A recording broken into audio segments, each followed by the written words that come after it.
tanto, vámonos a lo que ocurrió en el Congreso de la República y para eso contamos con la presidencia del Congreso disuelto de la República, bueno, pero sigue siendo presidente del Congreso, ¿no es cierto? Sí. Digamos, formalmente, señor. Formalmente soy Señor el presidente del ¿cómo está? Congreso. Buenas noches. Buenas noches y buenas noches a los amigos que nos siguen. Formalmente soy el presidente del Congreso. Si no, no podría ser presidente de la Comisión Permanente. Claro, entonces no es que sea presidente de la Comisión Permanente. Ese puesto no existe. No existe, ¿no es cierto? Porque Sí. además en esa otra condición es que preside Y la eso está Comisión establecido Permanente. claramente en el reglamento del Congreso, que el presidente del Congreso es el que preside la Comisión Permanente. Vamos al escenario político. Para algunos esto es golpe de Estado, para otros hay algunos temas constitucionales que tienen que ser resueltos y definidos, pero en todo caso, ¿usted cómo define la situación del grupo que preside? Bueno, en este momento hay un conflicto competencial. Nosotros tenemos una serie de eventos que hemos sancionado, que obviamente no tenemos la fuerza para implementarlos, e igualmente hay una serie de órganos que se nos hacen cercenados o que no los podemos utilizar porque obviamente no tenemos la fuerza. Ajá. Sin embargo, somos un Congreso y que lo que pretendemos ahora es mediante un tercero, que es el Poder Judicial, en este caso el Tribunal Constitucional, que tiene la facultad de dirimir cuando los poderes intervienen en la competencia de otros. Estamos ahorita yendo todo esto al tema del Tribunal Constitucional, es una demanda correcto. competencial, pero ahora la puede presentar porque hay cuestionamientos. Usted me estaba señalando que sí, pero al ser ya comisión permanente, incluso se ha presentado una denuncia contra usted de una persona, persona, digamos, de la calle, un ciudadano, de alguna manera empeñoso, que ha salido y ha señalado que al no ser usted presidente del Congreso, no puede presentarse, sería una usurpación de cargo. No, debería leer el reglamento, tal vez se ahorraría los abogados que le están cobrando. Pero en fin, lo que debería haber es, yo como presidente del Congreso y las facultades que tenemos como comisión permanente, sí estamos facultados para ir al Tribunal Constitucional y pedirle que dirima esta diferencia que estamos teniendo con el Ejecutivo. Ya, pero por otro lado, lo cual por supuesto podría ser legítimo, está el tema de los tiempos. Algunos expertos constitucionalistas y también extribunos han señalado que eso tomaría por lo menos 4 meses, lo que significa que podría ser incluso posterior a la fecha de la elección que ya está fijada para el 26 de enero. ¿Cómo entenderíamos entonces esa situación? En todo caso, yo no voy a dejar de actuar en lo que me compete a mí como presidente de la institución, no voy a parar de hacer lo que debo hacer. Que el Tribunal Constitucional tome sus tiempos, ese es otro problema. Y mientras tanto, digamos, usted puede ir presentando este tipo de demandas, ¿no es cierto? Pero como comisión permanente, ¿ya se acepta que esa es la situación, que esa es la condición en la que está de disueltos? Si la fuerza te impide hacerlo, entonces tú tienes que adaptarte a lo que puedes hacer, porque lo que somos nosotros vamos a actuar de acuerdo a la ley. O sea, vamos a ser institucionales. Si yo acepto ser presidente del Congreso, fue con la condición de hacer cumplir la ley. Entonces, a mí me han quitado facultades legales, entonces yo voy a ir al tribunal y decir, señor tribunal, el Poder Ejecutivo me ha conculcado todas estas competencias.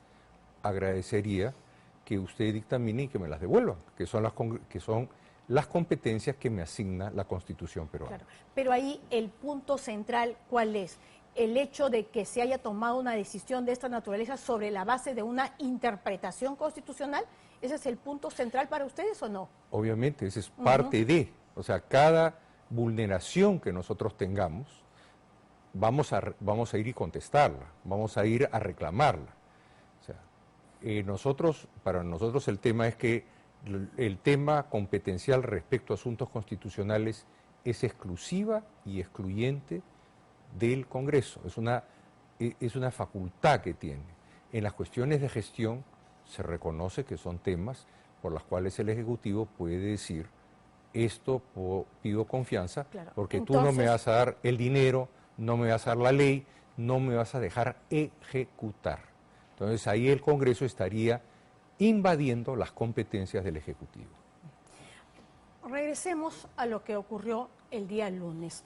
Fue una imprudencia, probablemente lo que ocurrió de llevar a cabo esta elección a pesar de los cuestionamientos, a pesar de que el Ejecutivo ya había adelantado además un día antes, además en un programa dominical, de que de llevarse a cabo esta elección lo interpretaba como una denegación de la confianza. Que yo sepa, eso todavía tampoco había sido presentada, pero digamos, ya se había dicho, que es lo importante. La elección de un magistrado es un procedimiento, no es un debate, no es un proyecto de ley. Entonces simplemente nosotros, ese pedido nos extrañó, y si es que el Ejecutivo creía que nosotros no teníamos derecho a hacerlo, ha podido plantear una acción competencial y decir, yo sí tengo competencia en el nombramiento de los tribunos del Tribunal Constitucional, que si uno lee la Constitución, una de las atribuciones específicas del Congreso es elegir al Tribunal Constitucional. Entonces lo que estábamos procediendo es al voto. Claro, yo no cuestiono las facultades que tenían ustedes al respecto, porque se ha venido desarrollando durante varios años y es una tarea del Congreso de la República. Yo le pregunto más por una evaluación política, porque además estaba claro el anuncio presidencial por un lado y por el otro también este respaldo ciudadano que había respecto a este anuncio, ¿no? Entonces, políticamente fue lo más acertado para hacer. ¿Qué pesó en todo caso en su decisión? Que teníamos que hacerlo. Si lo hubiésemos hecho en la tarde, también seguramente nos hubiesen puesto la acción competencial o que ellos tenían una cuestión de confianza sobre la votación, lo hiciéramos en la mañana, al mediodía o en la tarde. Pero, ¿qué nos lleva a hacerlo? ¿Cree usted que si lo hubieran hecho igual en la tarde o después? No, pero ya se había presentado la cuestión de confianza. Entonces, claro, pero ya sabía... Ese es el motivo además que termina gatillando toda esta situación. Claro, pero el gatilla cuando se conoce cómo va a ser digamos, la agenda. O sea, si la agenda lo hubiésemos puesto al revés, seguramente también hubiesen planteado la cosa en la tarde. Si lo hubiésemos puesto a la medianoche, a lo mejor también en la medianoche. El hecho es que sabíamos que iba a ser una decisión política compleja. Sin embargo, ¿por qué vamos a hacerlo? Nosotros recibimos el encargo, y yo recibo la llamada del presidente del Tribunal Constitucional, que yo estoy en la obligación de nombrar a los tribunos, y que el procedimiento ya venía aprobado desde el 2018. Sí. Es un procedimiento largo y complejo, no corto, para que entienda el público. Cuando se vencen los tribunos, el Tribunal Constitucional le envía una carta para que se proceda a la elección de los vocales. Entonces, esto fue en el 2018, en noviembre. Claro, cuando estaba Salaverry en la presidencia. Bueno, el hecho es que en ese momento el presidente del Tribunal Constitucional señala la falta en que está el Congreso.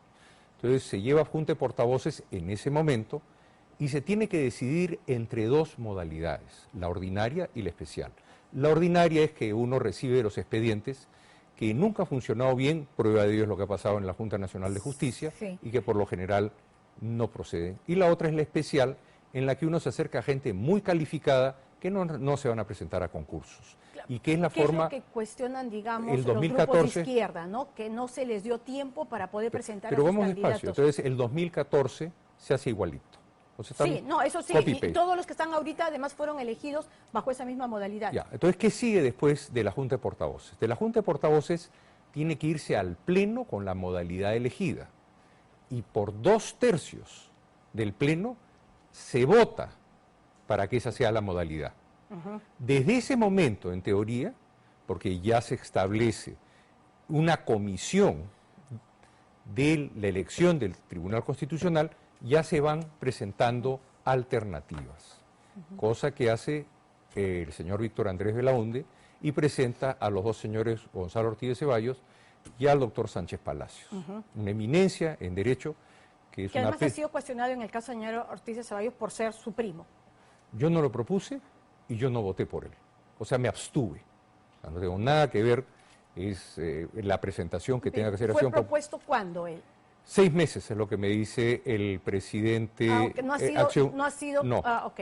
O sea, Víctor Andrés me dice, yo lo he propuesto hace 6 meses. No, claro, pensé que había sido durante bajo su presidencia. Que más, yo se lo advierto a él, digo, pues estás presentando a alguien que es pariente mío, sí, pero yo lo quiero presentar porque es una eminencia en Derecho, Contabilidad, ha estado preparando las NICs internacionales, es una persona en unas calificaciones extraordinarias, y es una coincidencia que sea tu... Le dije, pero no voy a votar por él, porque yo voy a tener un conflicto de interés, y me abstuve. Por eso, pero nuevamente, entonces regreso a los plazos. Entonces, ya desde que se había elegido la comisión, ya se debían poder presentar nombres, porque la única parte que quedaba era la parte en que se declara ya la lista final, y esta lista es presentada, colgada 7 días, y en esos 7 días vienen las tachas, y finalmente viene el voto. Hubo tiempo para las tachas, porque esa era parte de los cuestionamientos. Pero hace rato que podía ser, o sea, la gente que los presentaba, sino que acá en el Perú el brevete tal vez lo presentó, todos vamos al último día, ¿entiendes? Pero ya podían haber ido... Pero sí, permítame insistir en eso, si no, ya visto, digamos, ya con esta retrospectiva, con todo lo que ha ocurrido, usted se ratificaría, volvería a llevar adelante la elección. Que lo que le explico es que yo tengo... todo el respaldo de todo este proceso. De todo el proceso y el pedido del presidente del Tribunal Constitucional, que ya estaba 9 veces vencido. Por eso, pero mi pregunta era, como le decía, más problema político. Políticamente también se ratifica en que lo volvería a hacer. Tendría que volver a hacerlo, porque es una obligación que tengo. ¿Por qué no dejaron entrar a Salvador de Solar? O sea, ¿qué es lo que genera también toda esta trifulca, todo ese espectáculo que se veía en vivo y en directo? Correcto. Era un procedimiento de votación, ¿ya? Que pudo haber un error político, que pudo haber un error del momento, eso lo sabremos en el futuro. Yo en el momento que se da la presencia del señor Salvador de Solar, yo estaba siendo interpelado en el manejo de la mesa. O sea, yo no podía estar en la mesa y tengo que bajar a mi escaño junto con los otros miembros de la mesa, y el que tome el manejo de la mesa es el doctor César Vázquez de APP. Y él es el que toma control de la mesa, y todo el tema se sucede alrededor de su presidencia, y eso creo que lo pueden ver en televisión y está claramente. Tanto que cuando... Sí, lo hemos mostrado. Cuando entra el señor Salvador del Solar, yo estoy sentado en mi curul. Claro, porque lo que pasa es que no se termina de entender, porque existe también, digamos, esta norma que le permite como presidente del Consejo de Ministros ingresar al hemiciclo para poder exponer, para un debate. Entonces no se entiende esa contraposición de por qué no se le dejaba, porque no era un debate, ¿me está diciendo eso? No, era una votación. Y en una votación no puede, pero ¿Qué está en debate en una votación? Pero es que él puede entrar a cualquier sesión del Congreso, o tiene para participar en un debate, hay varias interpretaciones. Porque claro, la clavote es solo cuando es una sesión, y esta era una sesión. Bueno, en ese momento el que manejaba la mesa es el doctor Vázquez, no yo. Yo estoy sentado en mi curul siendo interpelado. Entonces la decisión que al final del día se toma para mantener el hemiciclo cerrado era mantener el buen orden de una votación. Ya, hay un momento en el que luego de la votación aparece el voto de la señora Foronda, ¿no es cierto? Entonces, y de pronto se contabiliza, entonces en 87 con Foronda, pero luego inmediatamente la señora Foronda dice, pero si yo estoy aquí abajo, ¿no es cierto? Y luego aparece también, y se dice, no, pero también se está contabilizando el de la señora Vilcatoma. Usted me ha señalado que tienen un video del momento de la votación de la señora Foronda. Son varios momentos, no sé si podrían... Tenemos el video de ese momento para que nos pueda describir el señor Orechea. Ahí está subiendo, ¿quién es? Manuel Dahmer. Manuel Dahmer, eso es. Y ustedes pueden ver que la luz de la señora Foronda se prende en verde. Ya, a ver, ese es el... Ya, pero digamos, para las personas que no conocen cómo está de alguna manera diseñado una curul, ¿está en ese lado? En ese lado está, en esa curul, están los 3 botones que son verde, rojo y ámbar. Entonces, lo extraño es que, no lo extraño, lo obvio es que sube el señor Dahmer, se apoya a donde está al mismo momento, como puede ver el público, la luz se prende en verde. Ya, digamos, entonces, eso podría explicar el hecho de el voto de la señora Foronda, que fue probablemente una casualidad, o bueno, digamos, eso no lo voy a explicar yo, tendrá que explicarlo ellos. Uno de los dos lo va a poder explicar esto. Ahora, hay dudas respecto a la decisión presidencial, respecto a si puede interpretar o no el tema del cierre del Congreso, pero también el tema de la suspensión temporal del presidente, ¿también era una figura válida? Sí, la suspensión está en la Constitución, ya que una vacancia requiere voto calificado y debido proceso. El debido proceso es todo un tema para que al final del día el presidente se defienda. Entonces, en el interregno es una figura contemplada por la Constitución para suspender algo que nosotros veíamos como claramente inconstitucional, que hoy día ya estamos, usted misma me está diciendo, que es un tema fáctico, que es un tema que obedece a dos eventos, al evento que la señora Bartra haya descartado el adelanto y el no haber aceptado, o sea, son dos eventos los que generan este tema de confianza. La confianza también, por el otro lado, es un tema objetivo, es lo que se obtiene de una votación. La votación da o no da confianza. Entonces, dar confianza sobre un evento que es una votación de magistrados del Tribunal Constitucional, que es una atribución básica del Congreso, o sea, si uno lee la Constitución dice una de las atribuciones del Congreso es elegir. Entonces, claro, pero igual ahí también, digamos, está generando un debate respecto a si debería, funciona para los casos en que un presidente está enfermo, pero en todo caso, y escuchando ya su posición o su versión al respecto, y antes de que nos gane el tiempo, 80% del país está respaldando esta decisión presidencial. Y ha visto usted en las calles, en unas protestas, la rabia que hay respecto al Congreso de la República. ¿No cree usted que es necesario también hacer un mea culpa, aceptar algunos errores de parte del Congreso de la República? Fíjese, en cuanto a lo personal, puedo haber tenido mis problemas. En general, yo sí creo que el Congreso ha tenido un inicio muy, muy conflictivo. Y lo digo abiertamente, yo he sido ministro de PPK, yo he sido congresista de PPK, he defendido a PPK también cuando todo el mundo estaba en contra de PPK.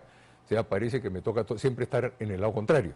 Pero siempre he procurado hacer las cosas de acuerdo a lo que la ley manda.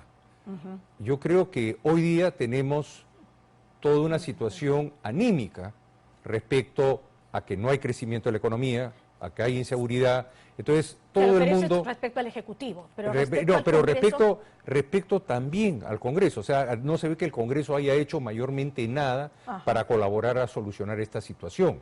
Entonces, hoy día lo que tenemos es que estamos en un momento que reconozco que es cierto. O sea, no lo voy a negar. ¿Qué es lo que exactamente no va a negar? Lo que no voy a negar es que la población... obstruccionista, de blindaje a la corrupción... A ver, perdón, yo quiero hablarte al respecto de obstruccionista.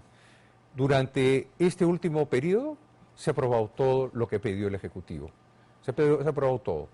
213 leyes que nos manda el Ejecutivo en delegación de...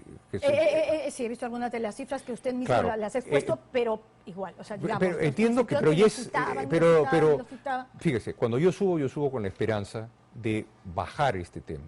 Por eso es que me eligen, porque yo no soy Fuerza Popular.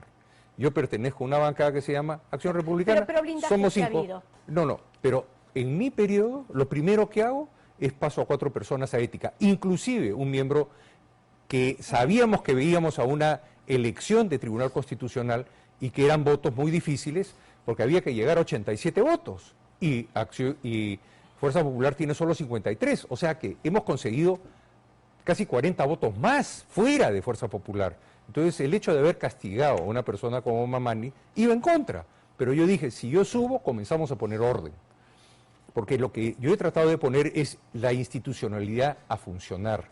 Entonces se han aprobado leyes, hemos manejado con mucha rigurosidad, dando prioridad a las leyes que mandaba el Ejecutivo, y es público que cuando yo subo, digo los problemas y extiendo la mano.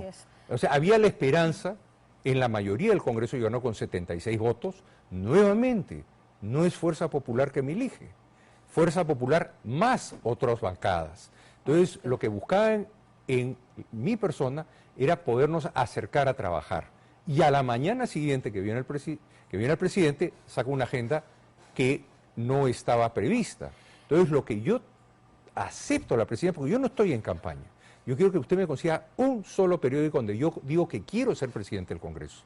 Bien, bueno, nos está ganando el tiempo. Entonces, lo que le digo es que, francamente, Yo entro en la condición de que vamos a seguirnos institucionalmente y los plenos que tomo son los plenos de ética, el pleno de salud, y comenzamos a sacar los plenos que interesan a la población. Y ya es verdad.